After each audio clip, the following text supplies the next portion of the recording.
more podcasts than grains of sand. A motley crew set themselves the challenge of a lifetime to find the most kick-ass things to do and do them. This is How to Kill an Hour with Marcus Bronzy and a few guys who, well, they claim to be his friends. Are you serious? Hey, this is How to Kill an Hour. My name's Marcus Bronzy. I'm Sean. How's it going, Sean, man? I'm a bit wounded today, bro. I feel like you're the same. We're on the back end of Christmas parties, bro. Yeah. Back end of Christmas parties. But before we even get into that, just before we press record, obviously the last episode, the name of it was Cold Rice. We had a massive conversation about Ricegate when we went away. The Ricegate scandal, where one of our friends, let's just say, he didn't have the service that he wanted in a restaurant. But we can't get into it because I feel like he might sense us talking about it and start smashing up stuff. But you said before we press record that you caught up with him. Yeah, I just had to show him what the the previous episode was called, and he was like, "You lot dickheads, man." Did he? It was still, bruv, the wound was still open, innit? Yeah. You know what I mean? Could he even take the joke? Like, could he even take the joke at the bottom? Could you see him like? He laughed it off, but he was raging. There was no chill apart from the rice. No chill apart from the rice. Yeah. Has he eaten rice at all this week? Bro, do you know? Bruv, come on, man, give him some time. Give him some time. Oh man, one grain at a time. He's got to take it one grain at a time. Flip it out. He's going to be a pasta man for a while, isn't it? Has to. He's pasta and potatoes. Pasta and potatoes. Yeah, man. I feel like now there's a joke to be had in just every time he goes somewhere, asking the chef, like, look, I know this sounds weird, but can we just have some 2 portions of rice? Can we have some really cold rice that you bring up first, just to see? Put it in the freezer for a little bit. Yeah. Make sure it's frosty when it comes out. And it's really weird, but. You know, if anyone suggests it's warmed up, suggest that we use the oven to do it, and it takes like over an hour. An hour and a half. Yeah. Can you serve it to this specific gentleman? Yeah. Imagine that everyone else's rice comes out steaming. Yeah. That's the sort of joke I'd crack. That's the sort of prank I'd play, innit? Yeah, we should probably do that. Yeah, man, that's heavy. Oh man, but bro, I feel like we're both a little bit wounded. Like a little bit, man. Yeah, we had our. It's been yesterday, which was looks at date. 8th of December was like Christmas party, office party central for everyone in it. That's where I feel like last week was when most people had their Christmas social, their end of year social and stuff. How did yours pan out? It was chill, man. Yeah, it was chill. Just went to this kind of, I would say, like the local kind of bar/club. Yeah. And it was a good vibe. Nice. Was it like, did you do the thing where it's like your small team, or did you go company wide? Was it like, because everyone has their own little way of doing socials, isn't it? No, it was our small company. Okay. And then next week is like the large company. Oh, so this was the warm up? Yeah, kind of. Okay. Yeah. And which one would you say like is the one where you guys get a little bit looser? Was yesterday that one? Like, because I've done a couple this week, and I've driven to a Christmas party, had 1 or 2 and a half, and like chilled for a few hours and then driven home, because I was like, this is not the party where I want to be like letting my hair down. Right, okay. Romania style. Do you know what I mean? No, I think we got one next week. I think it's the one next week, probably. That's the big one, yeah? Yeah. All right, cool. And what is that going to be like? Are you going to go to like an event space and stuff, or is it going to be like, do you think just like I don't know. I've RSVP'd, but I don't know. I didn't really read it, to be honest. I just... cool with it. I'll be there. So yeah, yesterday's one was really nice. It was like a meet-up of like patron people and other content creators. Shout out to Gav Murphy from RKG. So he put it all together. And we went to East London, and we went to, I can't remember the name of the place, but it was like a boat. So it was like a boat? It was a boat. It actually was a boat that the owner, I was going to say drove over, sailed over, or from, where did he sail it over from? Somewhere in Europe. It wasn't France, but he sailed it all the way to the UK. And we just docked somewhere. And docked it up and have converted it into a restaurant. Nice. So yeah, we went in there. We had like a table upstairs, like a setting for like 20 people. And we had a lovely 3-course meal. I had the pate for a starter. I had beef cheek instead of ribs because the ribs there was an error. But listen, I'll take a beef cheek. And I had cheese for dessert as well. It's very nice. But Sean, the problem, and when I say problem, I am totally responsible for this, is that it started at midday on a Friday. It started at midday. Midday. Oh, you lot in...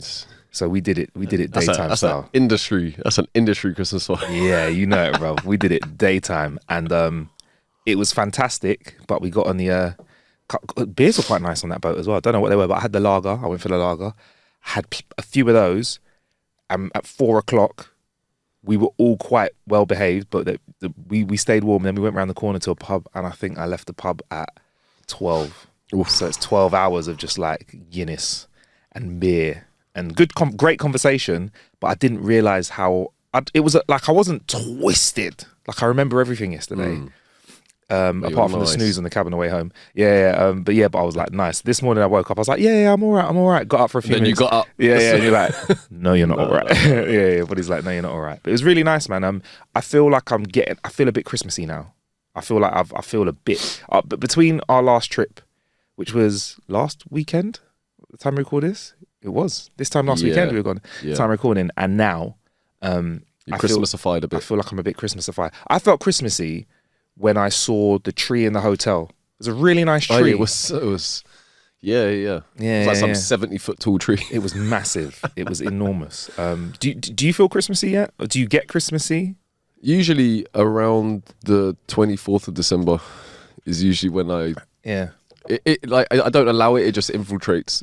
Wow. Infiltrates, and then I'm like, I'll just find myself humming along to something, and then I'll be like, it's happened. Yeah. That's heavy, man. For me, it's the smells as well. When I smell like Christmassy food as well. When I'm smelling the mulled spices. The mulled wine. I do like a mulled wine. You like a mulled wine? I do like a mulled wine. Okay, all right. Nice. Well, I haven't got mulled wine for you, but for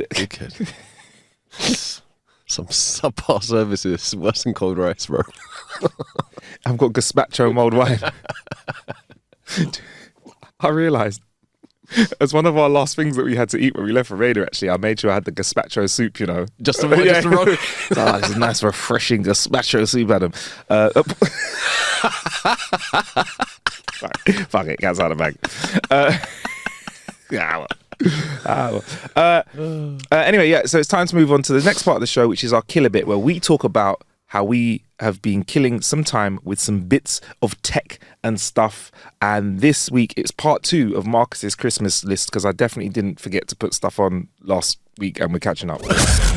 So I didn't even ask you, Sean, how have you been killing a bit of time this week before we do that? Nothing exciting this week, bro. Nothing exciting. I've been killing time by doing my business accounts. Why? Fun times, bro. Excitement, palpable. Stay in your seat, bro. Stay in your... Yeah. I mean, why is paper... Like, that's why I have mad respect for lawyers, accountants, and people that work in finance, because it's some of the driest, necessary, but driest paperwork that needs to be done ever. The levels of complexity are way beyond my comprehension on a good day. Yeah. So imagine that's your job. Like, we do bits monthly, quarterly, end of the year, and we're all like, oh my God, I'll just do my taxes. Yeah. And these guys, it's like every day. Every day. Just numbers, bro. It's a numbers game, baby. Numbers game. All right. So that's how you've been killing some time. Yeah. What about you, bro? I've been killing some time with something that we mentioned briefly on the show before, I think.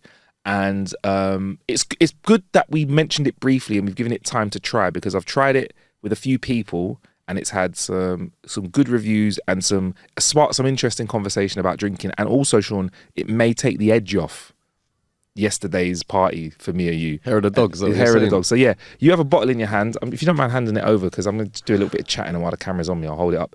Oof. This is called Hocus Drinks, right? There's 2 parts to this. There's a smaller bottle as well. There we go. Hocus Drinks. So Hocus Drinks is potentially the future of how we may consume beverages. Are you saying that it's a potential game changer? It's a potential game changer. Potential bar changer. What?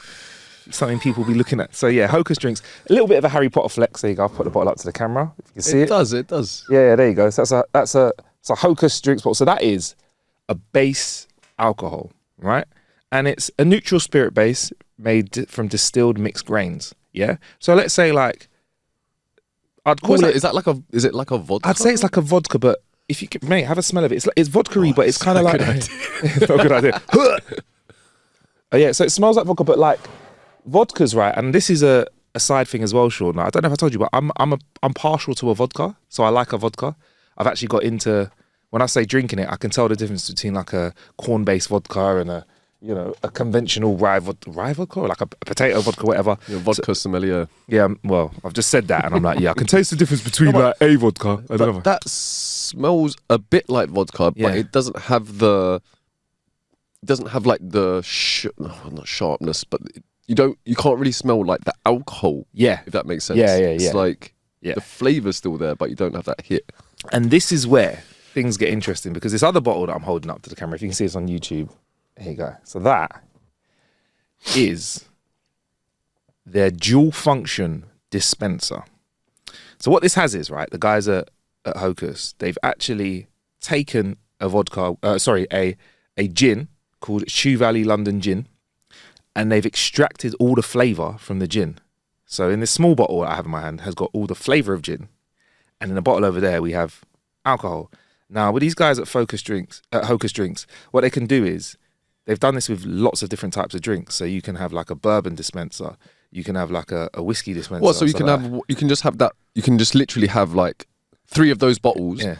Let's say you had like a load of people, and then you could just have a ton of different sprays, and depending on what spray you use. Yeah. No, you just need one. So their tagline is like one. I don't know what I was thinking about. Like, because you thought it was us lot all getting mashed up. So he's like, one isn't enough. No, I thought it was me and you, so I said 3. It's Christmas, isn't it? Come on. So basically, like, I don't know how they'll feel about me saying it. This is like almost like a squash. What, bruv? I literally was thinking that. Ribena came to my head because I was like, it's concentrating it. Yeah. And so there's 2 applications for this, right? Is it a spray? Oh, it's like a spray. It's like a dual dispenser. So there's 2 applications for this, Sean. You can obviously. So how it works is we have all the stuff. In fact, if you want, you can go through this as I talk to you about this, or I can do it as I serve you a beverage, Sean. No, bro. If you're going to be talking, I can do the. You can do it. All right, cool. Serving. So what you want to do is, right, we've got a large glass with some ice in it, because I have done this before on social, and people are like, "Where's your ice, bro?" I didn't have ice that day, all right. So what Sean's doing, we'll make sure we put the camera on Sean. You might have to hold it up to the camera when you're doing this, but don't worry, podcast people, we'll describe this. So Sean is getting a glass or 2. Oh god, one of them's got a water stain on it. I'll have that one. Yes, popping some ice cubes in there, and I'll tell you what it says on the back of the glass. So it says on the back of the small bottle, it says you can have 2 options to make this: a full alcohol or a low alcohol. All right. So what you do is you take a glass with ice, which we've done, and then if you want a low alcohol beverage, because we're adding the alcohol later, you can have 3 sprays of the dispenser. And then you add 200 mils of mixer. Or if you want a full alcohol, you add 2 sprays, so slightly less of the squash, and then you add your also just the ratio between changes the 2 a little changes. bit. But bruv, like with squash, I think you can do it how you want to do it really. So do you want to take? We could do no alcohol first, and then put a little bit of the Hocus in, and then go from there if you want. Or if you want, I can get you a second glass, and we could do a real A/B test. I don't know how exciting you're feeling, Sean. Should we properly A/B? All right, hold tight. Hold tight. I'll let you do some talking for a second. Let me have a quick. What you're doing, yeah. I'm still trying to figure out how this actually works. So this little bottle is. So this little spray is like 40% volume, which is the same as what a gin would normally be. That bottle. Is there no alcohol in this? It's like 0.5. No, you have to be really careful. I think it's like I know because some people don't drink anything, so it's point. There is. It says 40% here though. Full 40%. So when you mix it with the ratios that they've said, you'll get a 40%. Okay. So that is, if we use it without any of the base alcohol, it's 0.5 ABV. Because it says we take authentic craft gin, remove most of the alcohol and water, so you can enjoy a genuine, natural, low alcohol alternative or a full alcohol spirit option. Yo. So how it works? So what they've got? What whiskey ones? Whiskey and brandy at the ones moment they've got whiskey ones. got the whiskey drink, they got the brandy drink, they got the tub thumping. Yeah, so Sean, I did speak to one of the guys. They said first things first, we need to prime it with a couple of sprays. But I'm like, yo, bro, point it at the glass, innit? If it goes in, it goes in. What is in a little? Yeah, a couple of yeah. So they have different flavors. While you, sorry, I'll get into the flavors in a bit. My bad, Sean. But it's all good. What am I doing? 3 sprays. Should we do 3 sprays? Yeah, let's break the rules a little bit. Let's have 3 sprays. No. Oh wait, we've got 2 different ones. So we're gonna go non-alcoholic. So this is 3 sprays, and those are 2 sprays. Yeah. Let's do that then. So 3 sprays is for the non-alcoholic. Is it primed? You just sprayed it across the studio. It's gonna smell like gin. You just fired it at me. Duck down. All right. So it's primed now, isn't it? So 1, 2. Yeah, there you go. And then a couple in there. So that's no 3. 3. Yeah, cool. That's gonna be the non-alcoholic, and then a couple of sprays in here. And then I've got, for our mixer, I'll, there you go, Sean, you pop a little bit in. Don't know how much to say. You can use it comes with a little cap. I mean, that looks like a measure in there, isn't it? It's definitely a little measuring. Yeah. It's not. Hey. Listen, I'm not being funny. It's nice, isn't it? Do you want to show that to the cam? Go, Sean. This little guy here. Little measuring, I'm pretty sure that is... Well, it's getting used for shots. Yeah, it's getting used for a healthy measure. So what am I putting in here? You said 200 ml or something like that. Well, 200 ml is the mixer, but I believe it's like a measure of. Say it on the back of the bottle. Add 25 ml of Hocus. That looks like a 50 ml. So I reckon if you do half of that, half of this, yeah, for each glass. So half splash, half splash. We're around it, and you know what? Why are we doing it by hand like this? Because listen, it's cool to not have an exact science all the time. If you're so for starters, so that's mixed up. Let's have a little. Should I do these ones as well? These don't need any booze in them. Those are done. These are alcohol free. Oh yeah. So then the next step is we have our mixer. Our mixer today we've got Liquid Death. Hi, shout out to the guys at Liquid Death. Oh, so if you're having the low alcohol one, you just put the spray and then you just put water. Yeah, or whatever your mixer is. Or tonic. Yeah. Well, we haven't got tonic because I drank all the tonic. They got pink gin. They've got dark rum. They've got tequila. Vodka's interesting because I wonder how they had like flavour, and they got white rum as well. Yo. So you could have all of these and one bottle and you're nice. Do you get me? So all right, let's put some all right, there you go. So I'll pour some into non-alcoholic. This is just, I don't know what 200 ml is, Sean, but I'm just freestyling, bro. Come on. So we've got, in this one we will have gin and fizzy water. Oh, so you're topping these ones up as well, yeah? Yeah, I mean, you can give it a sniff beforehand. Let me know if that smells ginny to you. I've already mixed it up.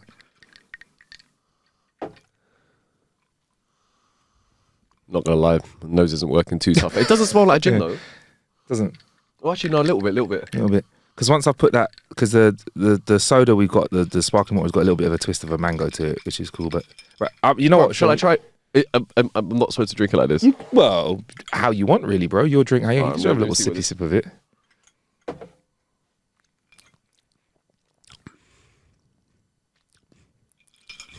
That's actually smoother than I expected. But do you want to try it like this? Yeah, go on, a little sip of it. Is it? It has got the gin smell. It's not as potent as gin usually is if you drink straight gin, which is not usually something I do. I'll probably put another spray in it, like if I was going to do it, like because it's like I want a bit more gin flavour. But that's not bad. That if you were to give that to me and say, "What's that?" I'll be like, "That's a gin. That's a ginny drink, innit?" That's the thing, innit? A ginny drink. Yeah, it's a gin. Are you keeping on the Harry Potter theme? Is that what you're doing? Jeez, Expelliarmus. Okay, so you've done it straight with a bit of ice on the rocks with no ice. On the rocks, no ice. Yeah, and then this is the I'm tasting the non-alcoholic version first. Maybe I should have used an unflavoured water, but we have what we have. But it's all right. It's okay. 1 second. Let me have another. Can I have a pass? I'm gonna put another spray in, man. I can taste the mango. Yeah. Mango stepping in. I'll put another spray in. Let's go. Tastes like a non-alcoholic gin and tonic, which is gin and tonic, but it's missing something. You know what it's missing?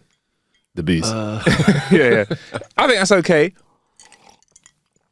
If you're doing dry Jan, maybe that's for you. I'll reapproach that in dry Jan. It's okay, but I want to go for the alcohol one, bro. Slancha.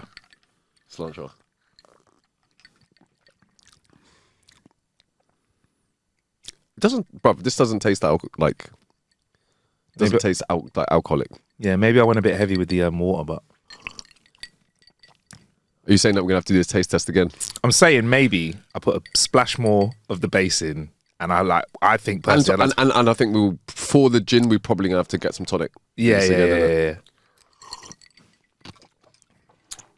But look? What they wanted to do is they wanted to give us a gin flavour. If someone gave this to me, I'd be like, nice, can I have a double? But I'd be like, nice. I think they've achieved it, bro. I don't know about you, but this is editorial. We're not being paid for this. I'm putting another spray in, man. Put a couple sprays in. Let's put a bit more of this in here. One second. Why not? Let's cook. All right. Giving it a bit more of a splash. God, before the podcast, we were like, yeah, man, definitely not drinking today. Yeah. Now that I've made it, look, I think I put too much water in. That's a gin and tonic. Maybe I went up. Do you want to try that? I've doubled the amount, so I think I put a bit of water in. Oh, You getting that now? Yeah. All right. Okay. Maybe I shouldn't have free-handed it, but that's a gin and tonic, bro. now that tastes like.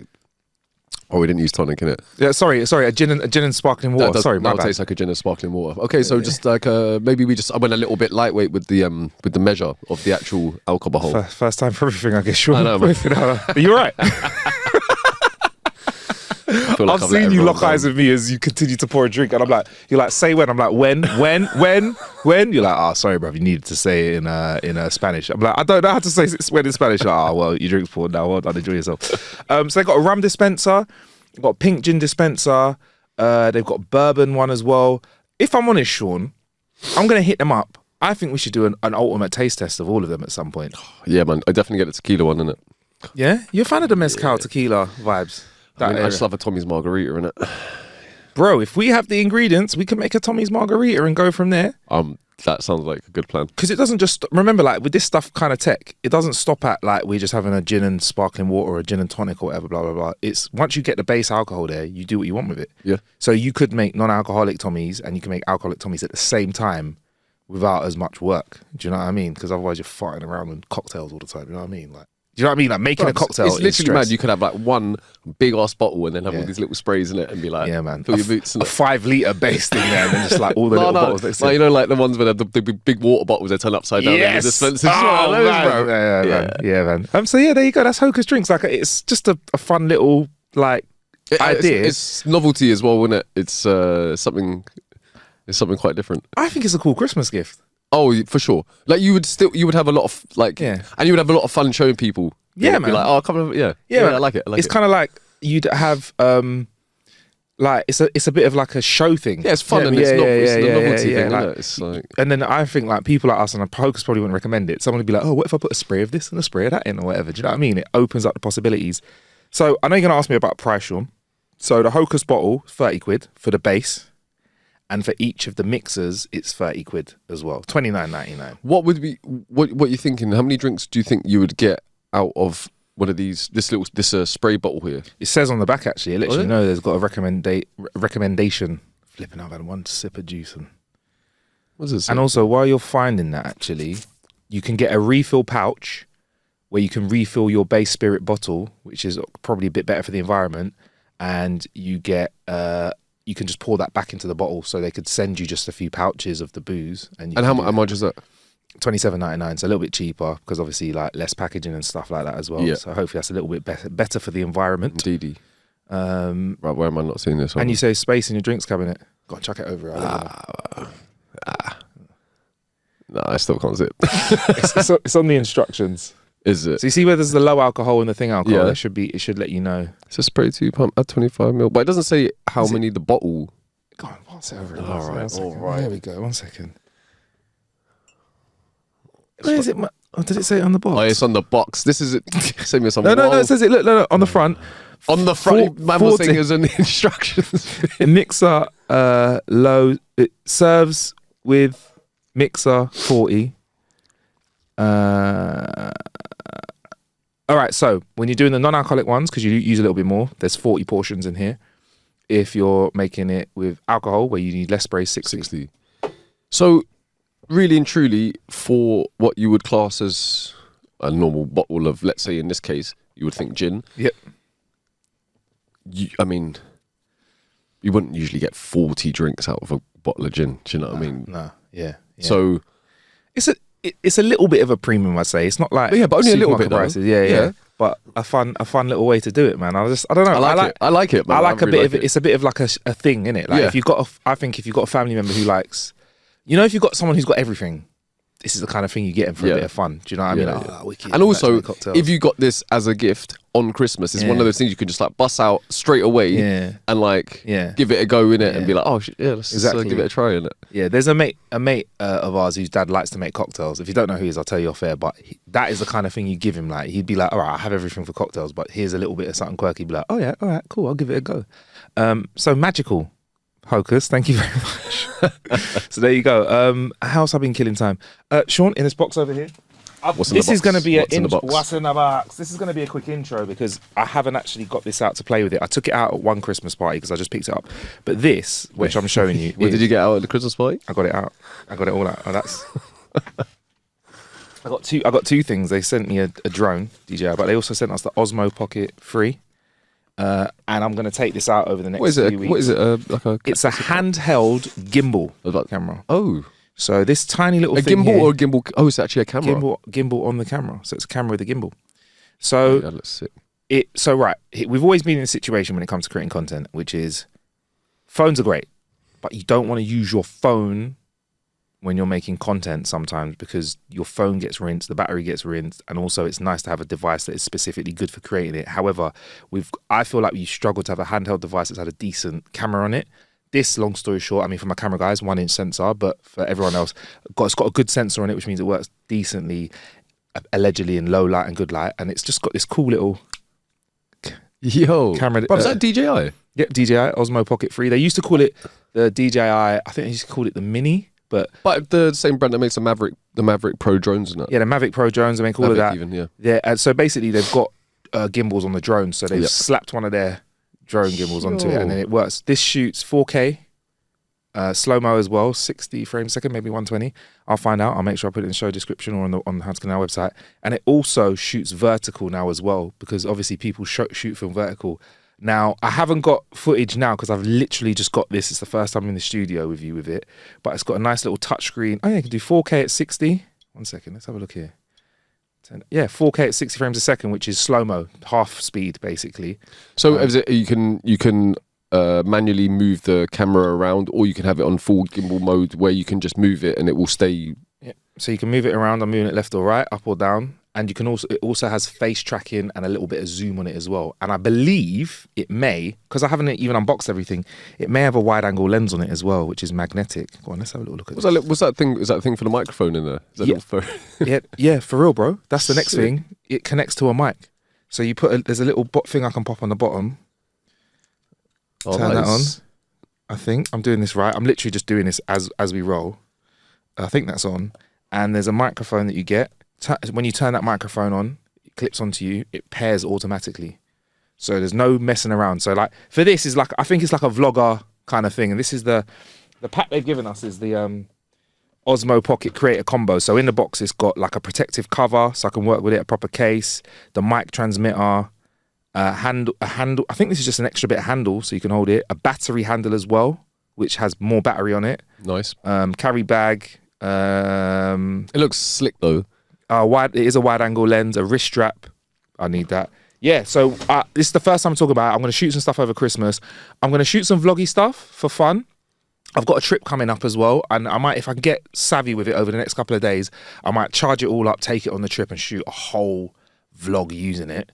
A full review. And I think that's a fairer review than I could do the unboxing and stuff like that. But I guess with stuff like this, you kind of just want to see it at work. Well, at the end of the day, if the content you're creating is not good enough with it, then it doesn't serve its purpose in it. So really it's about the end product, isn't it? Exactly. And there you go, you can see it tracking my face. Yeah, I'm moving it and it's tracking my face.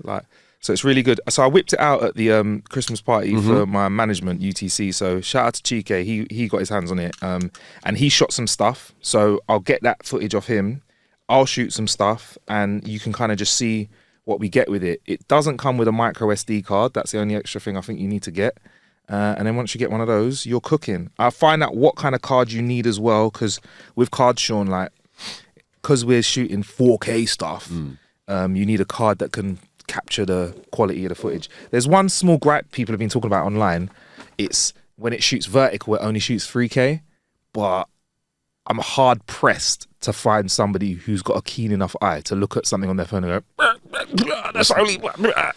Brother, when it comes from like 720 to 1080, you can very much tell. When 1080 to 2K, you can tell. Yeah. 2K to 4K, I find it very difficult. I mean, unless you have a massive screen. A big TV, Sean. Like, because I was always very skeptical about these because I thought like it was a bit of like, here's a driving force to sell more TVs or sell more cameras. I can only tell the difference on big screen stuff. Like you said, 1080 to 4K, 2K as well. Difference. Yeah. 8K and stuff like that on a big screen, it's amazing. But on my phone, no. I mean, bruv, 4K to 8K, I feel like you're only going to be able to see the difference if you have like a 95-inch monitor where the pixels are just slightly less dense, so you have to get bigger and bigger. And to have that in my pocket is just going to weigh my trousers down. But yeah, man, so I'm going to have a go of it, Sean. Like, maybe when we catch up over Christmas, I'm like, because we're all planning to catch up as guys, I'll like shoot some stuff of us just like playing some poker or something like that and just vlog some stuff and see how it is. Like, I think with my content creation, like, vlogging stuff is where this is. I think this is where it's meant to be. Yeah. Okay. I wouldn't want to whip this out in a room full of like high-end action cameras and be like, yeah, this is what I'm shooting while you're doing this. But going out and about, I mean, the little packet that it comes in, look at that. That is like what? It's neat. Like everything looks like nice and yeah. Well, that used to be the thing with these things. They're great, but they never used to come with proper like carry cases, or they'd always be lacking. But this case feels like it's got space for everything. It's got space for the extra battery pack. It's got space for everything else. So I'm gonna charge it all up, get a card in it. I'll crack on. I'll let you know how I get on with it, Sean. Nice. You get me? And I think that's it for our products of the week. So now it's time for our jokes of the week. And it's Christmas, bruv. That's the end of... Oh, yeah, that was Marcus's Christmas list. There you go. With Sean as well. Sean and Marcus's Christmas list. I got some jokes, man. You have some jokes as well. We've Christmas themed them. I've got a couple of longer ones, Sean, and a couple of short ones. Yeah, for you. I don't know if I already said this to you, but I also found a silly little one. We don't have to do a clip with this, but I don't always whoop, but when I do, there it is. Have I already said that to you? Yeah, you did that. Sorry. I saw it again. I was like, no, I need to say it again. I think I deleted that from my memory because of your reaction to that. Got me very high. Hooping, hollering and hooping. But do you want to go first, bruv? Like, do you want to hit us with a couple of Christmas ones? While I sip on this hocus. Go on then. One day I was walking across a bridge when I saw a man about to jump off. I immediately shouted to him, "Stop, don't do it." "Why not?" he said. I said, "Well, there's so much to live for." "Like what?" "Well, are you religious or not?" "I am." "Well, me too." "Are you Christian or Jewish?" "Oh, I'm Christian." "Oh, me too." "Are you Catholic or Protestant?" "I'm Protestant." "Oh, me too." "Are you Episcopalian or Baptist?" "Oh, I'm Baptist." "Wow, me too. Are you Baptist Church of God or Baptist Church of the Lord?" "I'm Baptist Church of God." "Wow, me too. Are you Original Baptist Church of God? Are you Reformed Baptist Church of God?" "Reformed Baptist Church of God." He's like, "Oh, me too." "Are you Reformed Baptist Church of God Reformation of 1879 or Reformed Baptist Church of God Reformation of 1915? "Oh, I'm Reformed Baptist Church of God Reformation of 1915. "Die, heretic scum." Push him off the bridge.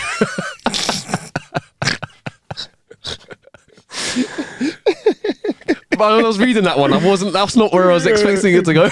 So it tickled me. Oh, that's fantastic. I love that, man. Oh, that's wicked. Do you want to do that one? Shall I do one? No, go for it. Cool. It's a bit of a long one, but we'll try and get through it. The postman is making his usual rounds of the week of Christmas. He walks up to the front door of a house to leave a package, and the door opens just as he walks up. A beautiful woman opens the door and invites him in for lunch. This is for everything you do all year long, she says to him. It's about his time for a lunch break, so he says, "Oh, you know what? I will take the lunch." The woman has laid out a wonderful meal and she sits with him, asking him about his day as he eats it. As he's standing up to pick up the mailbag, she says, "Wait a minute, please come upstairs." She leads him upstairs and his jaw drops as she does a little striptease. You know, he's too shocked to say anything and the woman is too beautiful for him to turn her down. She leads him to the bed and they have an amazing Christmassy time. Afterwards, the mailman stumbles down the stairs in a daze, barely able to work and late for his route. Just as he's closing the front door, the woman runs down the stairs and says, "Wait, I almost forgot." She hands him $1 and closes the door behind him. The mailman stands on the porch for a minute, really confused, and finally he just can't stand it anymore. So he turns around, knocks on the door, and a woman answers with a bright smile and says, "Yes." He says, "Ma'am, I appreciate everything you've done. Everything was amazing. But I have to ask, what was the $1 for?" She says, "Well, my husband and I were talking about what gift to give everyone, and I said, what about the mailman?" And said, "I think, should we give him lunch?" He said, "Fuck him, give him $1." I was trying to figure out where that one was going. Yeah. That's not. I might have mashed that up a little bit, but still. No, okay. Okay. There you go. There you go. There you go. I like them ones though, innit? I like them ones. That was a good one. All right. A first grade teacher tells her class that she's American and asks them to raise their hands if they are American. Okay. All of their hands explode into the air like flashy fireworks, except one girl named Kristen. This is not Christmas themed at all. Okay. The teacher asks her why she decided to be different. "Because I'm not an American," the girl responds. Then asks your teacher, "What are you?" "I'm a proud Canadian," boasts the little girl. The teacher is a little annoyed now, her face slightly red. She asks Kristen why she is a Canadian. "Well, my mum and dad are Canadian, so I'm a Canadian too." The teacher's angry now. Don't know why. "There's no reason.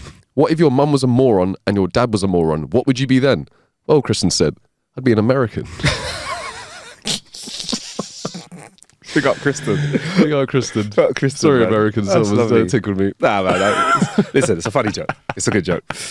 All right. I got a Christmassy one for you then, Sean. 2 convicts have been placed in cells opposite each other on death row. Convict 1 says, "What got you sent here?" Convict 2 says, "I held up a conference store and I shot the clerk when he tried to pull a gun on me. You?" Convict 1 says, "Well, last Christmas, my wife was working a double and all our kids were being little shits, yelling, cussing and breaking stuff. I couldn't take it, so I called my mum-in-law for advice. She told me to go out to the garage, get a bunch of empty boxes, wrap them up with pretty bows on top and set them under the tree. And whenever a kid misbehaved, grab one and throw it into the furnace. So I did." Convict 2 says, "What's that got to do with you being sent here?" Convict 1 says, "I ran out of kids."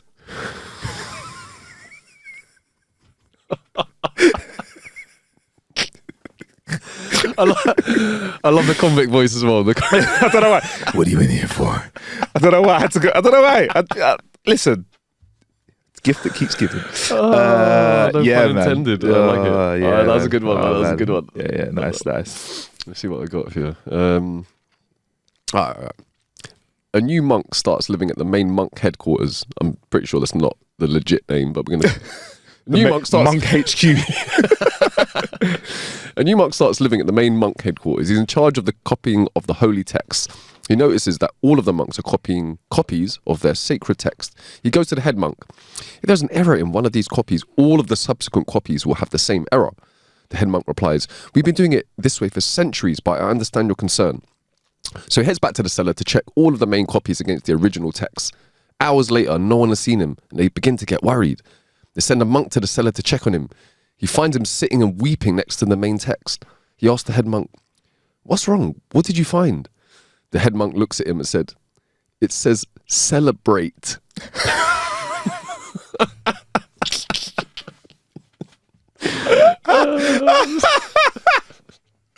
Oh, that is class, man. I love that one. I got a couple short ones. Have you got shorty? Or No, short. You done for the day? Yep, yeah. All right, cool. Why doesn't Santa have any kids of his own? No, go on. He only comes down the chimney. Oh, that's how that smells. Now I've just got an image of Santa with the chimney like that, lying, planking on a chimney. Ho, ho, ho. Oh, that's awful. All right, cool. On the first Christmas morning, 3 wise men walk into the manger. The first one steps in donkey shit, looks at his shoe and exclaims, "Jesus Christ!" Mary looks up to Joseph and says, "That's a better name than Keith." Keith. I don't know why Keith of all names. Like when I read it, I was like, Keith. You know what? I'll take that. So there you go, bro. That's my jokes for the week, Sean. I've actually got some other jokes, but they're so like not Christmas that we can save them for another time and save them for another. Are you sure you don't want to? You don't want to? Just one. All right, there's one. All right. A priest, a minister, and a rabbi went to see who's best at his job. So they each go into the woods, find a bear, and attempt to convert it. Later, they get together. The priest begins by saying, "When I found the bear, I read him some holy text from the catechism. When I found the bear, I read him some holy text from the catechism and sprinkled him with holy water. Next week is his first communion." Oh, okay. "I found the bear by the stream," says the minister, "and I preached God's holy word. The bear was so mesmerized that he let me baptize him." Both of them look down at the rabbi, who is lying on a gurney with his body barely alive. Clearly, he had an altercation with the bear. He whispers painfully, "Maybe I shouldn't have started with the circumcision."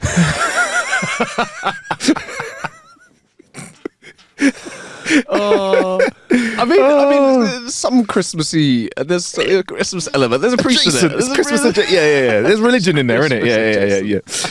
So there you go, bro. That's the jokes of the week. Oh man, I thought that one would tickle you. I feel like I'm trying to find you ones that like I'm finding ones that are vibey in that way, man. Well, you know me, man. I like this really ones that don't make any sense and are really dumb. Yeah. That's my baseline.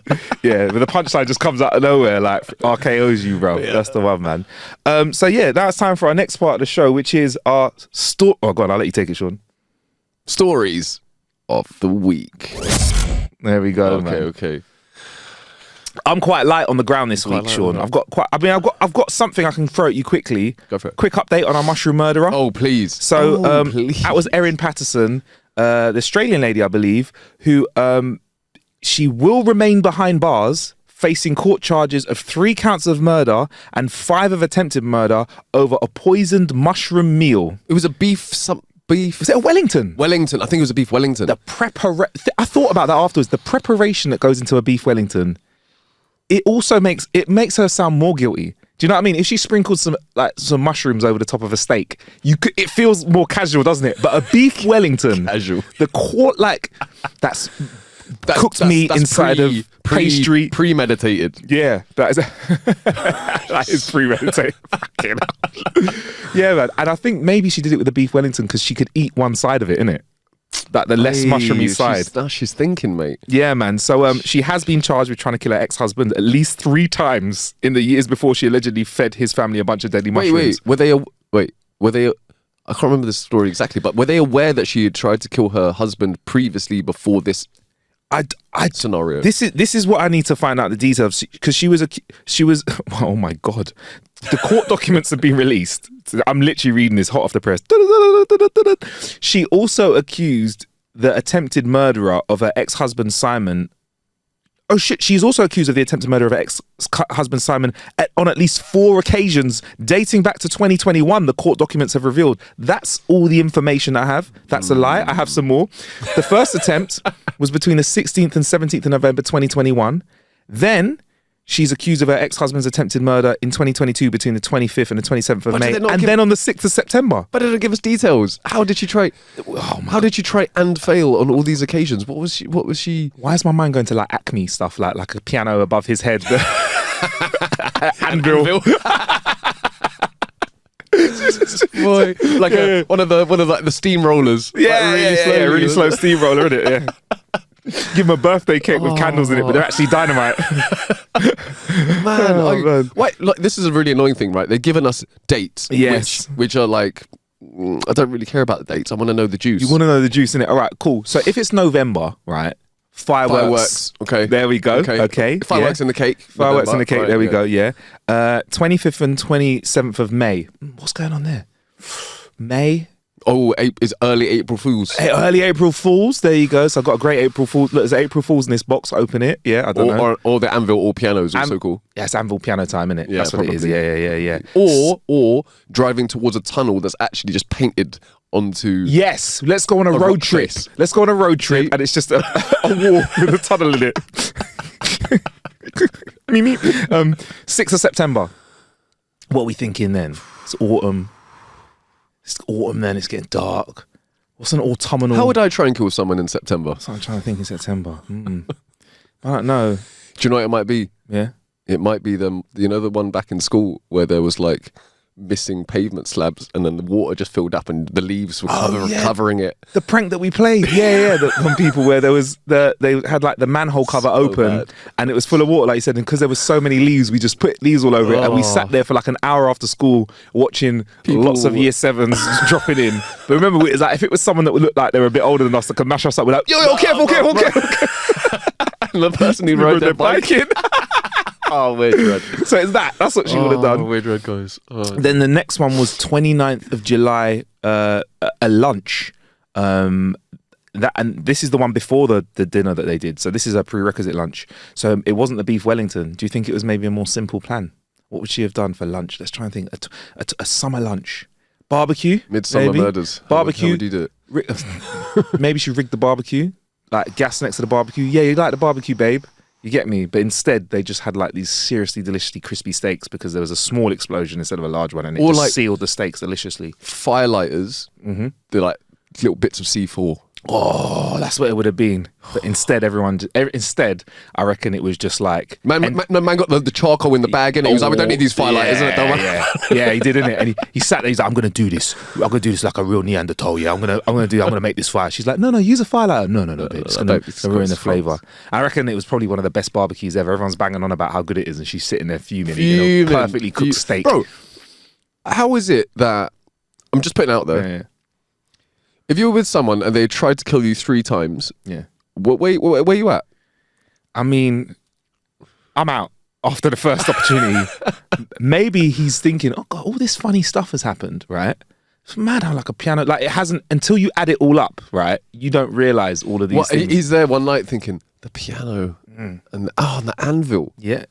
And then barbecue, she really wanted me to use firelighters. And then driving towards that tunnel that was painted on the rock face. Yeah. And I pulled over to just check like the tyres were good because, it was a long tunnel and I'd never seen that tunnel before. No, so and also there wasn't even a maximum speed, there was a minimum speed of 100 miles an hour. So I remember I pulled over to check my GPS and it wasn't on the GPS. Wild, and it suddenly clicks. And then the 5th attempt was the Wellington, and that's what put him in hospital for 2 months, critically ill. If you've stuck around for all the previous attempts and you're aware of them, then I have less sympathy for you, even though it's still awful. But you know what I'm saying, though, innit? You know what I'm saying? Come on, come on. Victim blaming a little bit, sure, mate. Feels like it's your fault, bruv. Remove yourself from the scenario. Get out. Unless after Beef Wellington, then all the other times that she tried to kill him came to light. That's and when it clicked. And it was like all in one crescendo. Yeah. Then and like the light bulb moment was like, she's never cooked Beef Wellington before. Oh my God, that's what it is. Yeah. Oh man, I don't know, Yeah. But anyway, like, so she's not getting bail. She's going to jail. I haven't got anything else that rhymes. No pun intended. She is a triple murderer because she did kill some of his relatives. Which, so she needs to do the time. She's done the crime, needs to do time.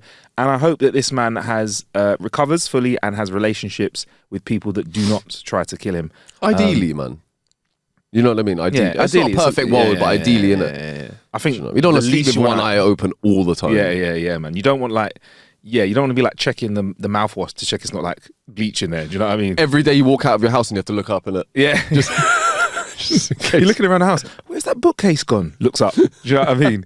Watch Home Alone next to your wife as she chuckles a little bit too strongly. She's like, oh, that's a great idea. What was that, love? Why are you taking notes? Schematics up on the wall. Fucking hell. You walk out your bedroom and there's just like a whole bit of the floor missing, isn't it? Now you're looking up. Yeah. She knows this. She got you. Yeah. Oh, man. Yeah. Any manhole cover that you see, any leaves you see. Yeah, anyway, look. So there you go. That's the update of the mushroom murderer. She is now being caught. She's now not going to do that again. There you go. Hazard to society and especially her nearest and not so dearest. Defo not work in the kitchen. Defo. In jail. Defo not going to be allowed on kitchen duty. And now she's going to eat shit food for a few years, which I think is, 3 murders, you're doing 25, 35, 45. I feel like 25 I feel like 3 murders should be life. No? So life, like real life. And life's 25, innit? But you think she'll get real life? Because if she gets three counts, that's 75 years. Right? And also the fact that it was like premeditated because it was Beef Bro, she Wellington. had practice. Premeditated. Steak, 25 years. Beef Wellington, 75 years, right? Yeah. And also the fact that she obviously had tried multiple times before, which means A, she's not very good at it, and B, she's trying to just kill loads of people out here, innit? So I think prison is probably the correct place for this individual. She wanted to get the inheritance, and now she's not going to get anything. Beef Wellington preparation time, by the way, 2 hours and 30 minutes for the Gordon Ramsay recipe, which doesn't have any mushrooms in it. In fact, does it even have mushroom? They do have chestnut mushrooms in them. Okay, cool. Okay, there you go. Yeah. I was going to say not what was it? Something cup. Killers. Death cup mushrooms. Death cap mushrooms. That's it. Yeah. Let me just Google. No, there's no death cap mushroom flavor. No, there's not in the. I mean, if she had just brought out a recipe book. Yeah. And there was like death cap mushroom, she was like, yeah, man. Alibi. I'm just imagining like her side of the Beef Wellington has like a smiley emoji imprinted onto it, and the other side has like, why has it got a skull and crossbones on it? Because this is the killer flavour. This is where it's the flavour. Hazardous material sign in it. Skull and crossbones on one side. Little flag. Yeah. Jolly Roger flag in it. She giggles at everyone as well. How's the Wellington? Is it good? Yeah, deadly flavours, right? Can you imagine? Oh man, well, you got story wise, Sean, man. All right, what have I got for you? All right, VR goggles for mice create immersive scenarios for brain research. Tell me more. Tell me more. VR goggles for mice, bro. Whether exploring distant galaxies or dashing around a fantasy world, virtual reality has immersed humans in extraordinary places. Now it seems mice will be able to join us. Researchers have developed a pair of virtual reality goggles that can plunge the rodents into various scenarios, from navigating mazes to experiencing the threat of a predator. And we have a little image here, and in the reflection you can see like a fucking owl, like, do you know what I mean? Scaring up the mice cold. here. Please, we need to put the image on screen. We need to get the image on screen. Let's try and get this on screen. Oh my gosh, we need to get this up. While VR has been used in mouse experiment, I didn't know this. While VR has been used in mouse experiments for years, the researchers say this has typically involved placing the animals on a treadmill in front of a large screen, displaying a digital scene with their heads fixed in place to allow the study of their brains. Of course. Professor Daniel Dombeck, a co-author of the study at Northwestern University in Illinois, said that this had drawbacks, as the mice could see the static laboratory surroundings and equipment as they move through the virtual world by walking on a treadmill. So it wasn't real enough, because the mice could look around and be like, nah, yeah, there's a cat in front of me, but really, I'm in a room, bruv. Give me a bit more credit. Yeah, I know I'm a mouse. Yeah. You're taking a mick really by making me run for no reason. I can see that there's not a cat here, innit? We think this reduces their immersion in the virtual world.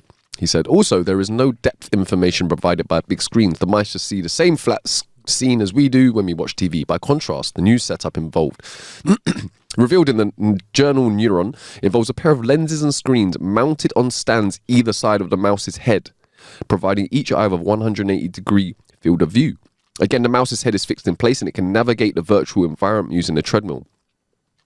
Our prototype Google system described in the paper is a bit too large to be carried around by mice, but we plan to make a smaller version in the future that the mice could carry around like a headset. I want to see that. So you're saying now it's a bit too... It's like when we had the first Oculus, we needed to plug it into a computer and have like a lead connected, but they want to get to MetaQuest 3 level. They want a little headset they just pop on and go, off on your little way, mate. I want to like see them put it on the mouse and then like, just click the back. Like, yeah, just... And you see a boom of it going on, or... whip. I don't know what the mouse version of that would be. This is brilliant. That is absolutely wild. The team says the new approach not only allows mice to see the virtual environment in 3D and eliminates visual clues of the lab, but offers a way to present virtual images from above. For example, a hovering hawk. So it was not an owl. It looks like an owl, bruv. You can tell me what you think it looks like. I think, well, I'm looking at the picture now. It looks like, I mean, it looks like, to be honest, I mean, graphically, I think they could do a little bit better, but it just looks like an owl. But I think and also, why are they so big? Like the goggles are so big on the mouth. Like I feel like they. I think it's because of the 180. We don't really have a scale. Yeah. So I'm just massive. They look enormous. Look at the mouse. That's why they need smaller ones. It's going to be knackered. This stimulation Yeah. in real environments causes mice to freeze or flee, reactions they have to survive a predatory bird attack in the wild. Yeah. Flight or fight. Yes, it. Or fright. Oh, That's what they do, fright, yeah. Right, that's mad. The team's experiments show mice react the same way in the VR goggle system. When the mice froze, activity from neurons in their brains involved in navigation suggested they were in a different location from when they actually are. Okay. So it is working. So this raises so many questions for me, right? For starters, like, I think we know the answer to this question. How do they know that this has the same reaction as when they're scared in a natural environment? That means that there has been an owl in a large cage chasing a mouse who's being like having its controlled environment. Controlled environment. Yeah.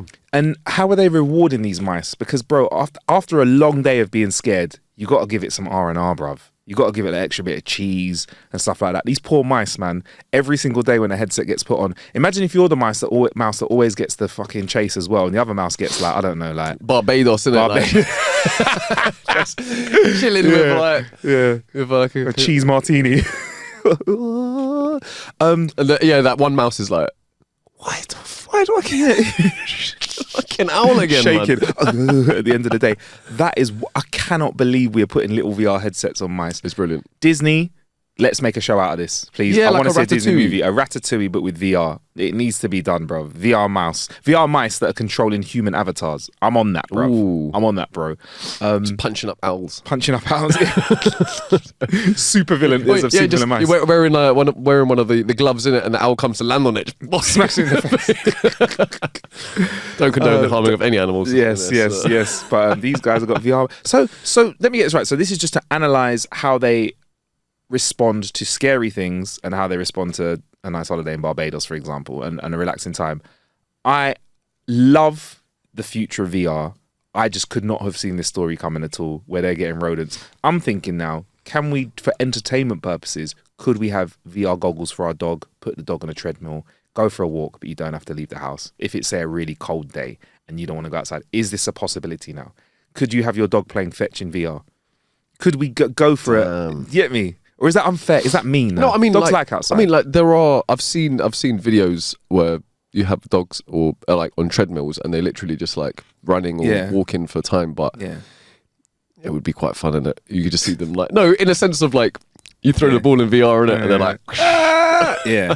I've seen a video of someone's dog on one of those treadmills where I think as you use it, you create the momentum. Yeah. And when it found out it could go as fast as it wanted, I swear the look on its face was the biggest smile in the world. And it was just going for ages. Galloping. Yeah. And then obviously knackers itself and chills out a little bit. That is good wild. for when the weather's horrible. Yeah. Yeah. Yeah, man. Especially if you want to avoid those leaf-filled potholes that are turning up in the area, watch out man. for those, bro. Yeah, man. The only thing that needs to be put in the VR is you don't want your dog to like, you know, take a dump on the treadmill, especially if it's going quickly. Yeah, we got to put a box on the back of the treadmill, it's like a reverse of a mud guard, isn't it? It's a mud catcher. Because if you don't, on that treadmill going fast, there's going to be a lot of mess. also like dogs obviously they stop before they usually do their business. Yeah, they don't do. Because it would be quite funny if they were going full pace while dropping along. Yeah. Horses do that. Yeah, They too. Yeah. And also, like, the dog can't do the thing where they look you in the eye as they curl one off. Do you know what I mean? Because they're wearing a headset. You know that thing that they do? They turn around and go. I don't know what does that mean when they do that. I'm not sure because like there's part of me which thinks that they look around and like, is this fucker staring at me, man? Well, like, give me a bit of privacy, please. This fucking weirdo always gets a bag out of their pocket and they collect it. Fuck is wrong with them, dude? Like, do you want to have a smell first? Come over it. Yeah, not even had a sniff of it. Just picks it up and puts it in their pocket. What, for later? And puts it in a little box of loads of other ones as well. Horrible. Weirdos. Or another part of the dog could be like, yeah, that's right. Yeah, who's the master now? Yeah. Pick it up. Yeah. Come here. Pick this up. Yeah? Yeah, okay. Yeah, that's right. Yeah. You fetch. Fetch this, bitch. And Sean, I think we're at an hour, bro. That's another episode of How to Kill an Hour. I know you got some other great stories in there. I mean, look. We'll save them. We'll save them for next week's. I think they're New Year's ready, man. They're New Year's ready, bro. And New Year's is round the corner. Oh, mate. I shouldn't do that, really, should I? How is 2024 almost here? It's wild, man. It's wild. Wild, mate. It's that time of the year now where we look forward to the new year and think about what we're going to be doing differently. But Yeah, man. How is it 2023? Do we feel like I'm still reeling from the years that we lost for COVID? Man, it's a hole in it. It's like a hole in your bedroom if you're looking up. Yeah. Where a piano could be falling through. I'm telling you, man. Or a hole in It's the a floor. void. It's a void, It is bro. a void. You know, you have conversations with people and they go, "Oh yeah, it was like 2.5 years ago, something like that." And they're like, and then you continue the conversation. They were like, "Yeah, before COVID," and I'm like, That's what. 2.5 years ago. You sure? It's almost 4 years ago, bro. That is wild. Do you remember, before we go, the last normal thing you did before COVID? Skiing. And when did you go? It was I think it was December. I think it was December 2020. And then while we were skiing, I remember us sitting there, I think we were in France somewhere, and we like hearing about this in Asia. Right? We're hearing about this, and then we like... Asia or Asia? Asia. Okay, cool. And then we're hearing about it coming over to Europe, etc. And we're like, "Oh, this is like, this is a bit mad, isn't it?" Kind of thing. And yeah, literally, if we had tried to go in January, wouldn't have happened because lockdown came into effect and all kicked off. I think I might be wrong. I think I did a February trip to Europe, and I remember being angry in the airport because someone was coughing without covering their mouth. But it wasn't like mask time yet. But I remember being like, "Isn't there something going around? So like, what are you doing?" And that was the last flight I took for probably a year and a half, because I did some like trips and stuff, like tech event trips that were like travel during COVID, which was just I can only imagine that must have been mad, bro. The paperwork just to go to France was wild, bro. Like I had to have a test that was completed within 72 hours of me getting somewhere, which was 72 hours away. So well, math is not good, but yes, I landed like an hour afterwards, and the guy was like, "Oh, yeah, go on then." Like, what, as in like, "Yo, that was 73 hours. Yeah. Go back. Yeah. Test again." Yeah. So I'd have to go back. Luckily, I think at the time they created tests that were there local, but I would have missed the opportunity to do what I was doing, or most of it. Yeah, so it was long. And like all the paperwork you had to do to just get onto the train and because we did Eurostar, get on the train and back was wild. But yeah, man, I think the last thing I did normal was trip I did was skiing. And I remember I went to a press event. This was like March the 10th, a press event for a website, and the number of guests and venue had to change significantly from like whatever the capacity was to like 30% of what the capacity was, because people weren't coming, and like people still came out and everyone was a little bit wary. But it was like, here I feel like in the UK we were just not paying attention. It was like it was island over there mentality. And then when the 20th hit or whatever, I got the email saying like, "Yo, everything's locked off, studio's not happening, whatever." I was like, "Oh right." I filled up the car and just like with everything, and luckily I had enough stuff. And that was the proper lockdown, innit? Where we all were just actually, like reading. February. Yeah. I remember I met up with some friends. We went to Blue's Kitchen in Shoreditch. Yeah. And that was like, I remember that was like the last. Actually, that was the last normal thing. That was like the last night I'd gone out, and because I remember us discussing afterwards, being like, "Yo, we tried to do this like 2 weeks. It was for someone's birthday. Yeah. Like we tried to do this 2 weeks later. Yeah. No chance. Happened. Yeah. And it was still, and also you're still, even in February, I was still in the mentality of like being surrounded by lots of people and being okay with that. Yeah. And that all changed like quite quickly. Maybe we can talk about this again on another episode. It'd be nice at the end of the year to carry on about this. But I wanted to ask you before we go, do you remember your first like normal experience after that? Afterwards? Yeah. Your first thing that you tried to do that was normal, even though we were a bit wary. Like I could give you my one. I remember I went for my first pint at a pub. I was so shook. I remember just like slavering the table with gel. Remember that time we had to fill in a document every time you went to a venue for track and trace. So I had to fill in a track and trace track and trace form. I remember getting a pint of Guinness, and I remember rubbing alcohol around the top of the glass because that's where your lips touch it. And I was like, oh, this is so risky. Yeah. I can't remember where I went, but I remember the feeling that I had. Yeah. And I was very anxious. Yeah, man. Like I was like, oh, I don't know if I should have. Yeah. I don't know. But then after a while, and maybe a beverage. Yeah, you relax. Just, kind of. But I felt very anxious afterwards. We went away just before an icebreaker or whatever it is, a circuit break, or maybe it was just before whatever. I remember we were in a club together, and I was just like, We were in a club that was a bit sweaty and moist, and you saw me like standing up against the wall. Bro, like, this was in Newcastle or somewhere. Yeah. It was up north somewhere. Cardiff. Cardiff. Yeah. Yeah, kind of north. Yeah, same thing. Yeah. Oh, I do remember that. And I remember Yeah. checking in with you, being like, You're bro, right. you cool? And you're like, bro, I don't feel comfortable. Yeah, I do remember that. Yeah. I do remember Wild. that. But then, after a I couple don't of even know drinks, when that. I can't even remember when that was. But a couple of years ago. 7 years ago, because Yeah, 7 years ago. Anyway, sorry, bruv. We're just chatting away, man. But bruv, it's been great having another episode Always of a pleasure, How bro. to Kill an Hour with you. Make sure you search for us on all socials at How to Kill an Hour. Facebook group is popping. It's growing. Thank you for all your contributions for jokes as well. I think let's take. You know what? We should throw it open for some end of year Christmas jokes you can fire our way, or New Year's jokes. At How to Kill an Hour on all socials, like I said. At Marcus Bronzy, MarcusBronzy BRONZY on all socials. And where can we find you, Sean? you can find me on Twitter, Instagram, Facebook, everything, bro. Yeah. Sean. At Sean. All right, man. Big up, guys. Peace. Nice.